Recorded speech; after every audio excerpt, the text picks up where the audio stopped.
Hello everyone, I hope आप सब बिल्कुल हैरियत से होंगे। आज मैं एक्शन स्टोर पे आई हूँ कुछ आर्ट मटेरियल लेने के लिए। बहुत मूड हो रहा था पेंटिंग और क्राफ्ट वर्क करने को। मैं पेंटिंग पे कुछ डिफरेंट मीडियम यूज़ करना चाहती हूँ। कैनवस मैंने ले लिए हैं, अब मैं लूँगी कुछ कलर्स, जूट रोप, ग्लू और कुछ सीक्वेंसेस। सीक्वेंस के मैं 2 पैक्स ले रही हूँ। जूट रोप मेरे और प्रोजेक्ट्स में भी काम आएगा, इसलिए मैं इसके 3 रोल्स लूँगी। पेंटिंग के लिए तो एक भी काफ़ी होगा। और मुझे एक प्लास्टरिंग नाइफ भी चाहिए, जिससे मैं प्लास्टर ऑफ पेरिस को बैलेंस कर सकूं। प्लास्टर ऑफ पेरिस ऑलरेडी मेरे पास घर में है। जी, शॉपिंग तो हो गई कंप्लीट। अब करते हैं अपना प्रोजेक्ट शुरू।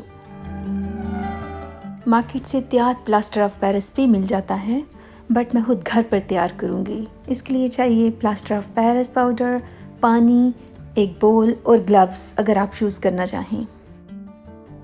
इस पेंटिंग के लिए आप 1.5 कप प्लास्टर ऑफ पेरिस ले लें। मैं अंदाज़न डाल रही हूँ। अब आहिस्ता आहिस्ता इसमें पानी डालें और इसको मिक्स करते जाएं। बेहतर है कि इसको हाथ से मिक्स करें ताकि गुठलियाँ ना बने। अच्छी तरह से मिक्स करें ताकि कोई गुठली ना रहे अंदर। और इसकी डो पतली नहीं होनी चाहिए, थोड़ी थिक ही रहे। प्लास्टर ऑफ पेरिस मिक्स हो चुका है। इसको 10 से 15 मिनट के लिए मैं छोड़ दूंगी ताकि स्टेबल हो जाए।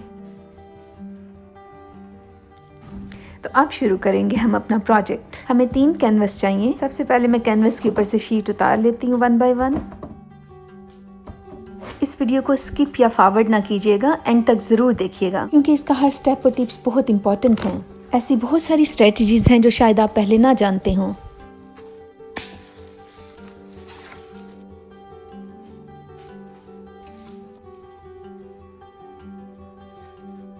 प्लास्टर ऑफ पेरिस बिल्कुल रेडी हो चुका है। आप देख सकते हैं इसकी बड़ी अच्छी पेस्ट बनी है। अब हम सबसे पहले अपने कैनवस की बेस तैयार करेंगे। अच्छा, एक बात याद रखें, अगर प्लास्टर ऑफ पेरिस मिक्स करते हुए कोई थोड़ी बहुत गुठली रह जाती है तो इस प्लास्टरिंग नाइफ की मदद से वो खत्म हो जाएगी जब हम उसे कैनवस पे फैलाएंगे तो।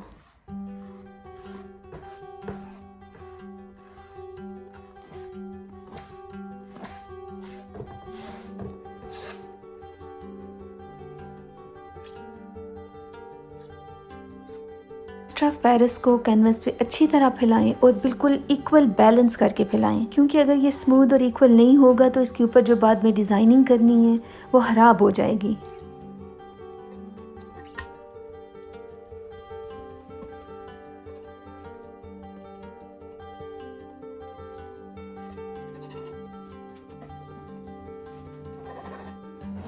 बेस तो तैयार हो चुकी है। अब हम इसके ऊपर थोड़ी सी डिज़ाइनिंग करेंगे। अगर बेस पे प्लास्टर सही नहीं लगा होगा तो लाइंस अच्छी नहीं बनेगी। मोल्ड को बड़े आराम से मैं अपनी तरफ पुल करूंगी। अगर तेज़ी से करूंगी तो लाइंस टेढ़ी हो जाएंगी, और इस तरह मैं पूरे कैनवस पे डिज़ाइन तैयार कर लूँगी।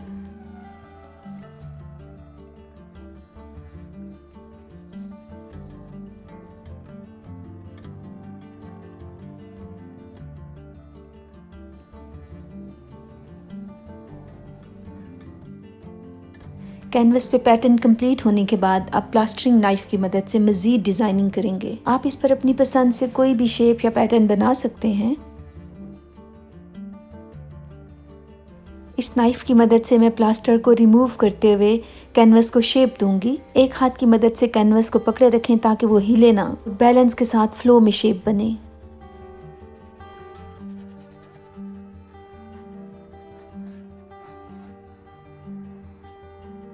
अगर किनारे पे प्लास्टर की कहीं थिक लाइन बन गई है तो नाइफ की मदद से बड़ी एहतियात से उसे रिमूव कर लें।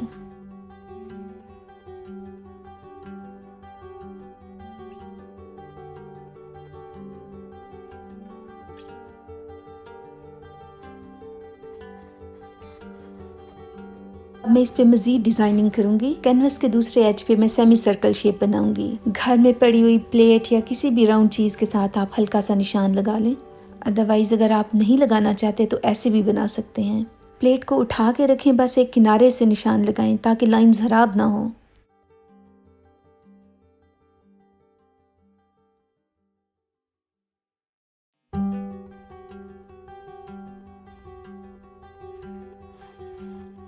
दो कैनवसेस पे एक जैसा डिज़ाइन बना लें और थर्ड कैनवस जिसको सेंटर में रखेंगे उसके लिए एक डिफरेंट डिज़ाइन तैयार कर लें। एक कैनवस की बेस तो तैयार हो चुकी है। मैं सेकंड कैनवस पे भी सेम पैटर्न बना रही हूँ। आप चाहें तो तीनों कैनवसेस पे डिफरेंट पैटर्न्स बना सकते हैं।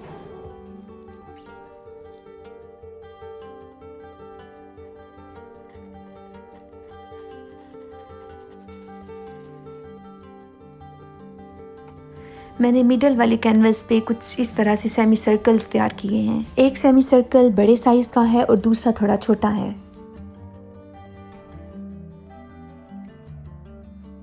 आप अपनी पसंद से कोई भी शेप दे सकते हैं। अब तीनों कैनवसेस पे बेस डिज़ाइन तैयार हो चुका है। आप देख सकते हैं टेबल बहुत मैसी हो गया है। नीचे मैंने इसीलिए शीट बिछा ली थी कि ज़्यादा गंद ना हो। तो चलें फिर देखते हैं अब इनकी लुक। अब इनको मैं 4 से 5 घंटों के लिए ड्राई होने के लिए रख दूंगी ताकि ये अच्छी तरह ड्राई हो जाए और हम नेक्स्ट डिज़ाइनिंग कर सकें इसके ऊपर। अच्छा, आपको कहीं लगे कि कोई लाइन रफ बनी है तो उसको ड्राई होने के बाद फॉइल पेपर की मदद से स्मूथ कर सकते हैं। प्लास्टर ऑफ पेरिस बिल्कुल ड्राई हो चुका है। मैं इनके ऊपर थोड़ा ऑफ वाइट कलर करूंगी जिससे इसमें नीटनेस भी आ जाएगी और लाइंस हाईलाइट हो जाएंगी।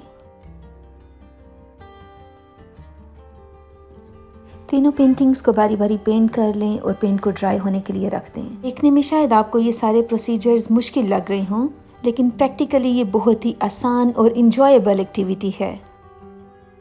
मैंने पेंट कंप्लीट कर लिया है और ड्राई होने के लिए रख दिया है। इस वक्त मेरे घर की बैक साइड पे गार्डनर्स घास काट रहे हैं और पौधों की कटिंग कर रहे हैं और मैं उनको देखकर इंजॉय कर रही हूँ।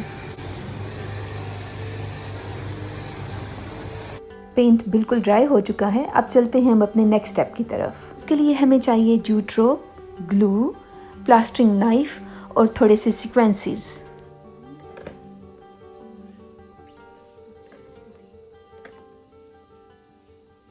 तो चलें फिर अब शुरू करते हैं। बहुत ही आसान स्टेप है ये, बस गौर से देखें।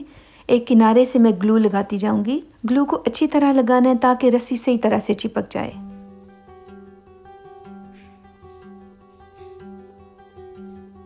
अब जहाँ ग्लू लगाई थी उसके ऊपर मैं ये रोप फिक्स करती जाऊंगी। रोप लगाते हुए हल्का सा दबाएं ताकि अच्छे से चिपक जाए।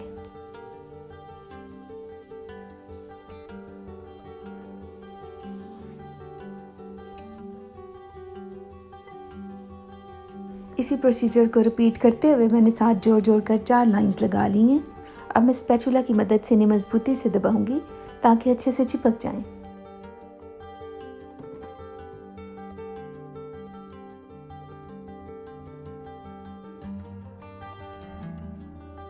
एक तरफ से 4 लाइंस लगा के छोड़ देंगे।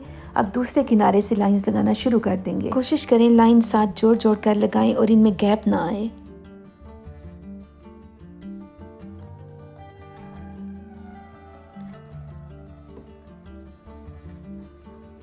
लाइंस बहुत इजीली लग जाएंगी, बस राउंड एजेस पे लगाते हुए थोड़ी सी प्रॉब्लम हो सकती है।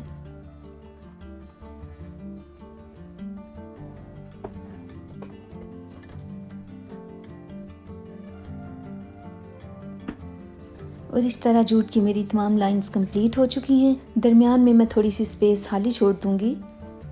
कुछ इस तरह से तैयार होगा। सर्कल वाले कैनवस पे भी इसी तरह से जूट लगाएंगे। बीच में थोड़ी सी जगह खाली छोड़ देंगे। अब दरमियान में जो खाली जगह है उस पे बहुत अच्छे से ग्लू लगाएंगे।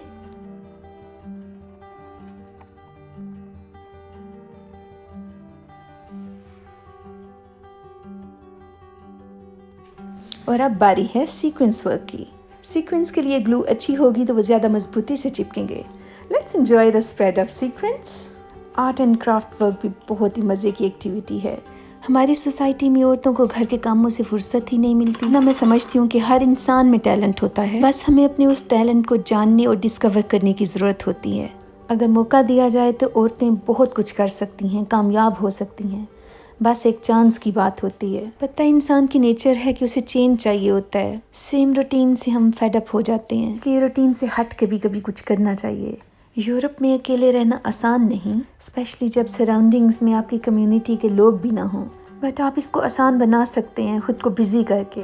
मैं तो खुद को बहुत बिजी रखती हूँ, कुछ ना भी लेना हो तो विंडो शॉपिंग के लिए चली जाती हूँ, कभी क्राफ्ट वर्क करती हूँ, मूड हो तो घर की बहुत डिटेल में सफाई शुरू कर देती हूँ। मुझे कुकिंग का भी शौक है, इसलिए कुकिंग की भी नई नई रेसिपीज ट्राई करती रहती हूँ और यूट्यूब पे भी वीडियोस बनाती हूँ। जनरल नॉलेज में बहुत इंटरेस्ट है तो फिर उसकी भी सर्फिंग करती हूँ।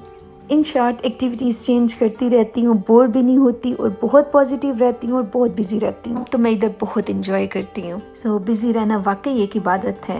आप बहुत सारी नेगेटिविटी से बच जाते हो, किसी के लिए कोई नफरत बुरा ख्याल ही नहीं आता। लोगों का तो काम है बातें करना, किसी की परवाह ना करें, बस अपनी ज़िंदगी को एंजॉय करें। ज़िंदगी एक नेमत है, खुश रहा करें और दूसरों में भी खुशियाँ बांटें। बातों ही बातों में पेंटिंग भी कंप्लीट होगी और पता ही नहीं चला।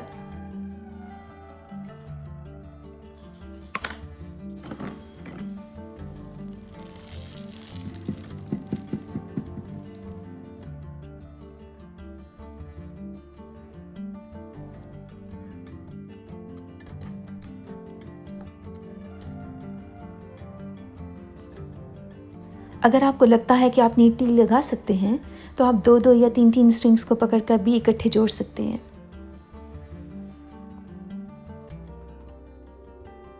तीनों पेंटिंग्स कंप्लीट हो चुकी हैं और बड़ी मुश्किलों से अपने हस्बैंड को मनाया है कि वो मुझे फ्रेम लगा दें। बड़ी मिन्नतों के बाद माने हैं। कहते हैं बंदा घर रेस्ट के लिए आता है और ये घर पे भी काम करवाती है। मेरा दिल नहीं मान रहा था फ्रेम लगाने को, इसलिए मैंने हस्बैंड से कहा अदरवाइज़ आप खुद भी लगा सकते हैं। बहुत आसान है लगाना, बस लकड़ी की मेजरमेंट बहुत एक्यूरेट होनी चाहिए।